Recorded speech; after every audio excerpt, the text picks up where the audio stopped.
ఆ సీటుకు ఉప ఎన్నిక అనివార్యమైంది. అందుకోసం ఆ 3 ప్రధాన పార్టీలు రెడీ అవుతున్నాయి. అభ్యర్థులు కూడా ఎవరికి వారుగా టికెట్లు దక్కించుకునేందుకు ప్రచార వ్యూహాలు రచించేందుకు సిద్ధమవుతున్నారు.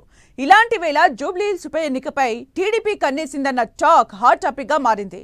రాబోయే ఉప ఎన్నికల్లో పోటీ చేసేందుకు సైకిల్ పార్టీ సై అంటోందా? జూబ్లీహిల్స్ సెగ్మెంట్ పై ఉన్న పట్టును నిలుపుకునే స్కెచ్చా? ఒకవేళ టీడీపీ పోటీ చేస్తే అభ్యర్థి ఎవరు? చంద్రబాబు మదిలో ఏముంది?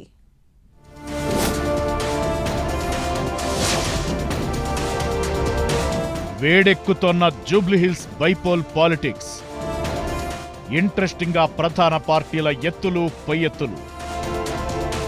నోటిఫికేషన్ రాకముందే నువ్వా నేనా అన్నట్లుగా ఫైట్.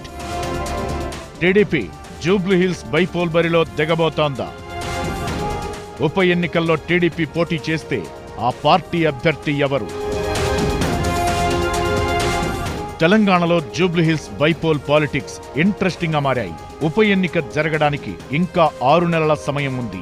ఇంకా 2-3 నెలల్లోనే నోటిఫికేషన్ రాబోతున్నట్టు చెబుతున్నారు. అయినా ఇప్పటి నుంచే బైపోల్ కోసం రెడీ అవుతున్నాయి. సిట్టింగ్ సీటును నిలబెట్టుకునేందుకు బీఆర్ఎస్ ప్రయత్నిస్తోంది.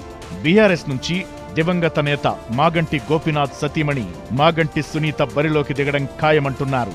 భర్త చనిపోయిన సింపతితో పాటు కమ్మ, ఆంధ్ర సెటిలర్ల ఓట్లు కలిసి వస్తాయని అంచనా వేస్తోందట కారు పార్టీ అధిష్టానం. ఇక గ్రేటర్లో పట్టు సాధించేందుకు కాంగ్రెస్ ప్రయత్నాలు మొదలుపెట్టింది.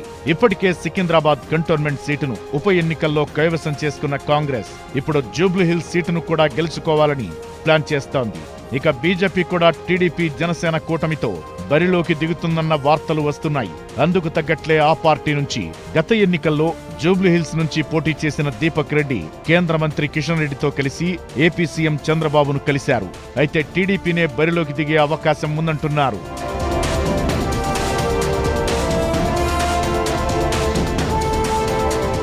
ఇప్పటి వరకు జూబ్లీహిల్స్ నియోజకవర్గంలో బీజేపీ పెద్దగా ప్రభావం చూపింది లేదు. పార్లమెంటు ఎన్నికల్లో కాస్తో కూస్తో ఓట్లు సాధించిన అసెంబ్లీ ఎన్నికల్లో మాత్రం పేలవ ప్రదర్శనే చూపించింది.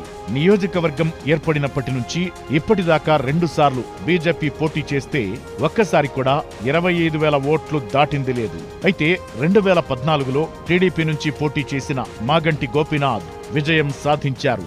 ఆ తరువాత ఆయన పార్టీ మారిన టీడీపీ క్యాడర్ బలంగా ఉందన్న వాదనలు వినిపిస్తున్నాయి.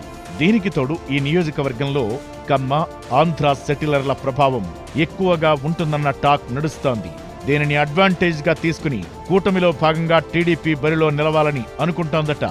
జూబ్లీహిల్స్ నియోజకవర్గ ఉప ఎన్నికల్లో సత్తా చాటడం ద్వారా తెలంగాణలో రీఎంట్రీ ఇవ్వాలన్న యోచనలో టీడీపీ ఉన్నట్టు టాక్.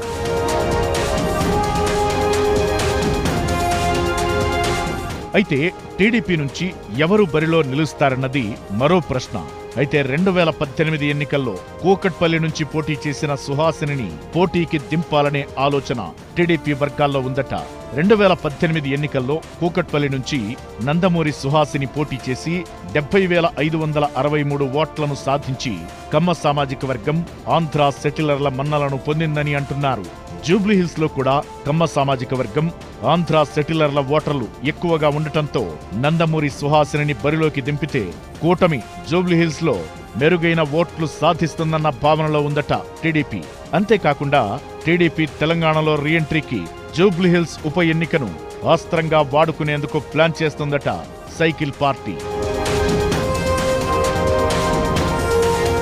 తన పార్లమెంటు సీటు పరిధిలో ఉన్న జూబ్లీహిల్స్ సీటు ఉప ఎన్నికలో టీడీపీ జనసేన మద్దతుతో సత్తా చాటాలనుకుంటున్నారట బీజేపీ రాష్ట్ర అధ్యక్షుడు కేంద్ర మంత్రి కిషన్ రెడ్డి. కానీ టీడీపీ కూటమి నుంచి తామే బరిలోకి దిగుతామంటోందట. కూటమిలో సీటు కేటాయింపు ఎవరికి? బీజేపీ నుంచి దీపక్ రెడ్డి బరిలోకి దిగుతారా?